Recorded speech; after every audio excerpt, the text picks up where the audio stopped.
Dear students, welcome to in your channel one academy.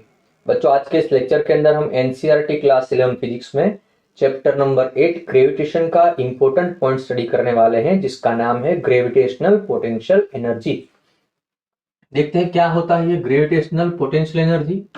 Gravitational potential energy of a body at a point is defined as a work done in bringing the body of mass m from infinite to that point against the gravitational force. Okay, मतलब बच्चों में क्या करना है, हम सोच लेते हैं एक अर्थ जिसका रेडियस r ही है और मास m ही है, उसके अराउंड उसका ग्रेविटेशनल फील्ड है, जहां पे कोई भी पॉइंट पे वो ग्रेविटेशनल फोर्स किसी भी बॉडी पे अप्लाई कर सकता है। According to definition of gravitational potential energy, we have to bring particle of mass m from infinity to given point.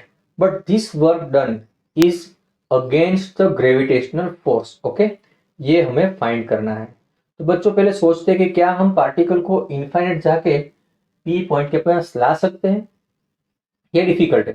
तो हम क्या करेंगे, हम पार्टिकल को पी पॉइंट से इनफाइनाइट की ओर सेंड करेंगे। ओके, फिर हम क्या करेंगे, फिर हम उसका अपोजिट ले लेंगे, यानी उसका रिवर्स साइन ले लेंगे। तो हमें क्या मिलेगा, work done to bring particle from infinite to point P. Is it clear to you? Okay, तो देखते हैं वर्क डन करने के लिए क्या चाहिए आपको बच्चों, ग्रेविटेशनल फोर्स चाहिए। तो gravitational force at point P, okay, क्या होगा, F equal to G M E M by R square R के। हमने सोच लिया कि पार्टिकल इनिशियली पी पॉइंट पे है, तो उसके ऊपर ग्रेविटेशनल फोर्स क्या होगा, G M E M by R square R के। ओके, और हमें उसको सेंड कहां पे करना है, इनफाइनाइट पे करना है। क्लियर? तो हम पहले वर्क डन फाइंड करेंगे। तो send particle from P to infinite क्या होगा, तो देखिए अब जब पार्टिकल को पी से इनफाइनाइट की ओर सेंड करते हो ना, तब आप ग्रेविटेशनल फोर्स के डायरेक्शन में वर्क करते हो। तब क्या होगा, integration F of R D R होगा, P to infinite. Clear? Okay, अब आपको करना क्या है बच्चों, अब आपको इनफाइनाइट टू पी पार्टिकल को लाना है। अगर आपको पार्टिकल को इनफाइनाइट टू पी लाना है, मतलब आपको लिमिट चेंज करना है, कुछ ऐसा होगा। देखिए, infinite to P F R into D R, क्या चेंज होगा सर यहाँ पे बच्चों, जब आप पार्टिकल को इनफाइनाइट टू पी ला रहे हो, तो ये जो इंटीग्रेशन की लिमिट चेंज हो गई, इंटीग्रेशन की लिमिट चेंज होगी तो साइन क्या होगा, माइनस हो जाएगा। बिकॉज मैथ्स का रूल है integration A to B F of X D X equal to minus B to A F of X D X. तो हमने ये रूल अप्लाई किया। अब देखिए, according to definition, according to definition of gravitational potential energy, बच्चों ये जो work done है, ये वर्क डन ग्रेविटेशनल फोर्स की डायरेक्शन में आया। क्लियर? हमें अगेंस्ट द ग्रेविटेशनल फोर्स करना है, तो फाई क्या होगा, minus work done infinity to P. देखिए ध्यान से, work done to bring a particle from infinity to given point in gravitational field against the gravitational force, that is known as the gravitational potential energy. Okay, यहाँ पे हम you ई लिखेंगे, gravitational potential energy. Okay, अब देखिए इस term को हम minus sign लगाएंगे, क्या हो जाएगा, प्लस हो जाएगा, infinite to P F of R D R. Okay, अब देखिए यहां पे इनफाइनाइट के बदले infinite, P point R distance पे, तो हम सीधा यहाँ पे आर लिख देंगे, F G M E M by R square R cap, D R vector है तो वेक्टर एंड इट्स वैल्यू, तो वैल्यू एंड वेक्टर लिख दिया। बच्चों R cap dot R cap क्या होता है, 1, यहाँ पे infinite to R G M E M by R square D R. Clear? अब सिंपल हम इंटीग्रेशन कर लेंगे, हमारा आंसर आ जाएगा बच्चों U E G M E M, outside the integration because वो कांस्टेंट है, यहाँ पे infinite to R 1 upon R square D R, U E G M E M. 1 upon R square का इंटीग्रेशन क्या होता है, -1 अपॉन आर, यहाँ पे लिख दो -1 अपॉन आर, ऊपर आर नीचे infinite. Okay, upper limit minus lower limit करेंगे, जी एम ई एम -1/r -1/, बच्चों इन्फिनिट का इनवर्स तो 0 होता है, तो आपका फाइनल आंसर आ गया -GmEm/r. This is the gravitational potential energy. Okay, it is the gravitational potential energy of system of particle and earth. Okay, ये gravitational potential energy कोई system of particles के लिए ही possible है. It is not possible for individual particle. Please make a note.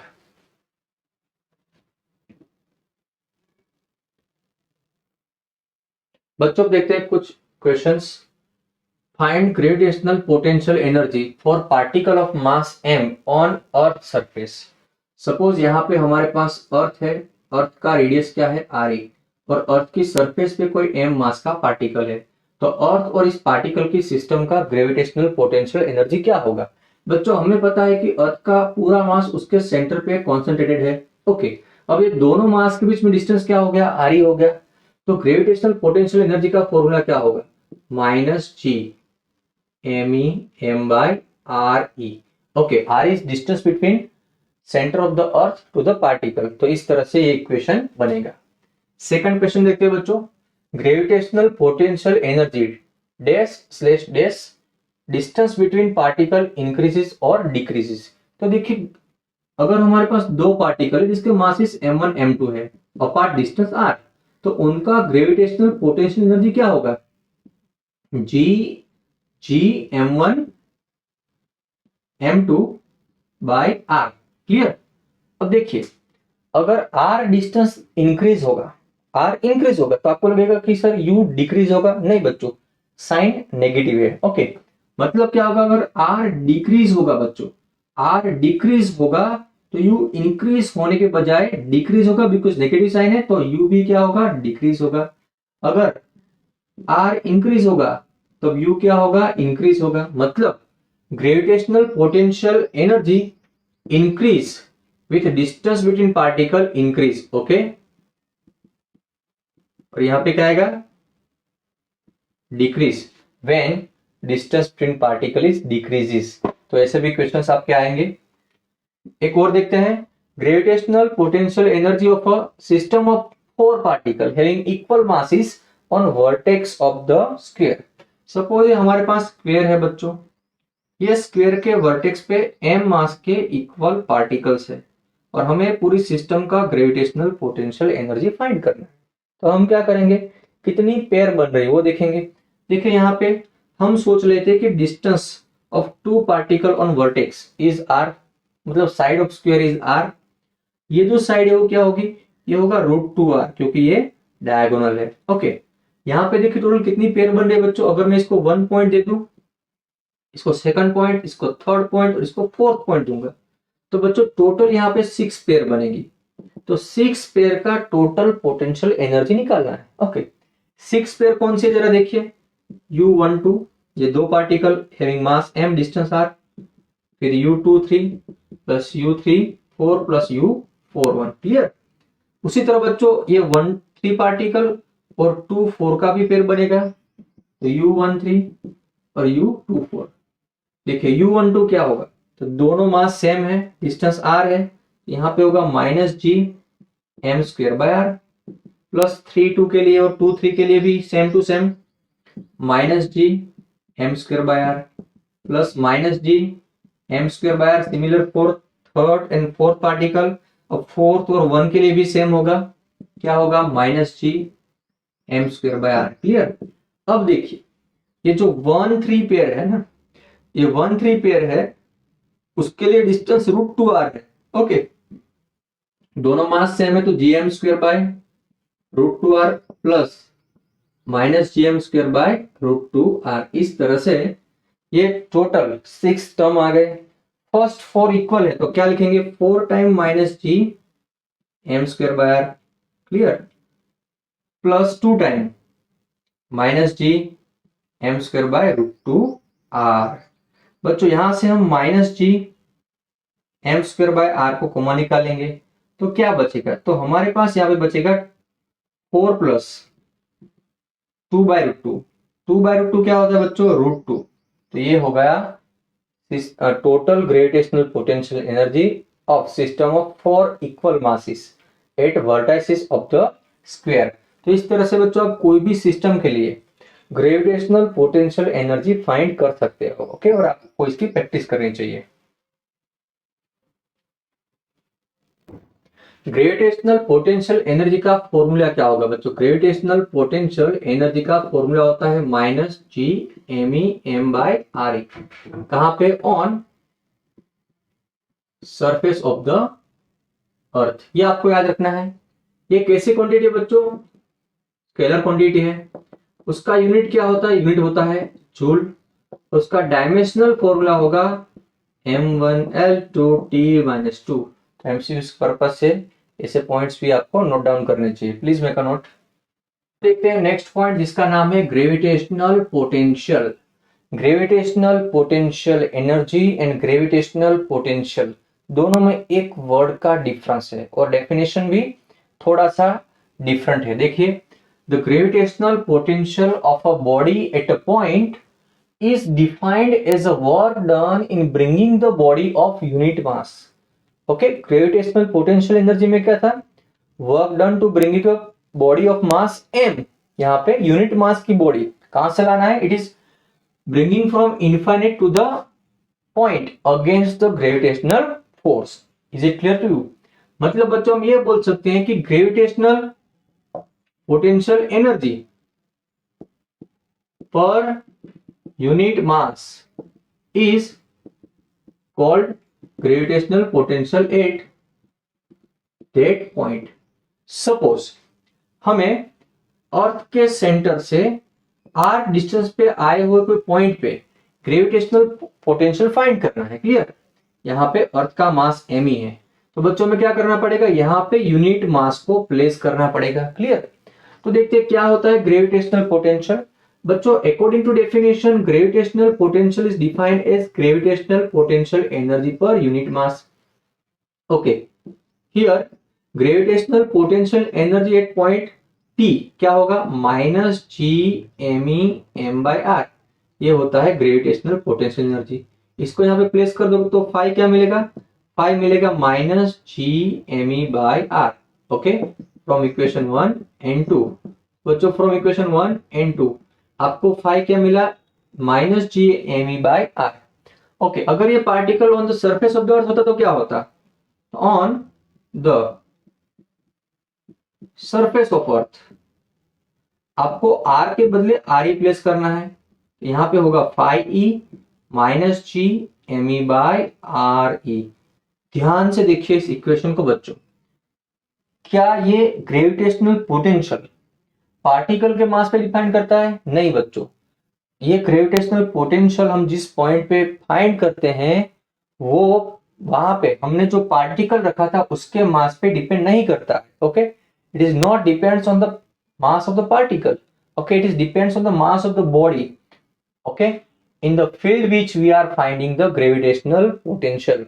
हम जिस body के field में gravitational potential find करते हैं उस बॉडी के मास पे ग्रेविटेशनल पोटेंशियल डिपेंड करता है। Okay, gravitational potential is also scalar quantity.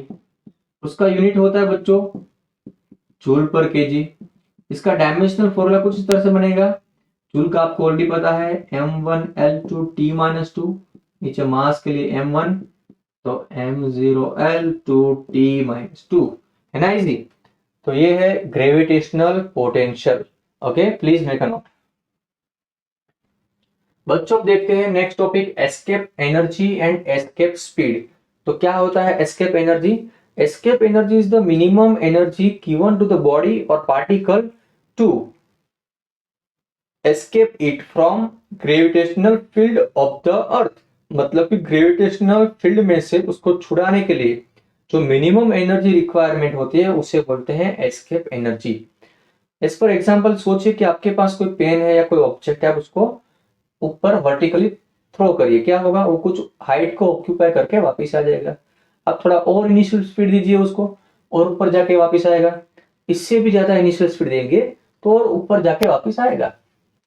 मगर बच्चों अगर आप उतना इनिशियल स्पीड देते हो कि वो कभी वापिस ही ना आए, तो उस स्पीड के लिए आपने जो एनर्जी सप्लाई किया है वो एनर्जी क्या होगा, वो होगा एस्केप एनर्जी। क्लियर। और जो स्पीड होगा, इनिशियल स्पीड आपने सप्लाई किया वो क्या होगा, एस्केप स्पीड। तो फिर से एक बार डेफिनेशन देख लो, minimum energy given to the body to make it free from gravitational field of earth, okay, it is known as the escape energy. Suppose for a body rest on earth surface having mass m। Suppose हमारे पास ये अर्थ है और अर्थ की surface पे यहाँ पे m मास का बॉडी रेस्ट में है, ओके। इसका अर्थ के सेंटर से डिस्टेंस क्या होगा, r e। बच्चों टोटल एनर्जी क्या होगा, total energy of this body क्या होगा, टोटल एनर्जी होता है kinetic energy plus potential energy. But ये पार्टिकल या तो बॉडी रेस्ट में है, रेस्ट में है मतलब काइनेटिक एनर्जी क्या होगा, 0। ओके, अब बात करते हैं पोटेंशियल एनर्जी की बच्चों, तो ये होगा minus G M E M by R E. Okay, मतलब अर्थ की सरफेस पे टोटल एनर्जी क्या मिला, minus G M E M by R E. Is it clear to now? If we supply plus GMEM by RE as a kinetic energy, okay। अगर इतनी energy हम as a kinetic energy supply करेंगे, then total energy क्या होगा, it will be GMEM by RE plus GMEM by RE। बच्चों ये minus है तो minus GMEM by RE, total energy 0 हो जाएगा बच्चों।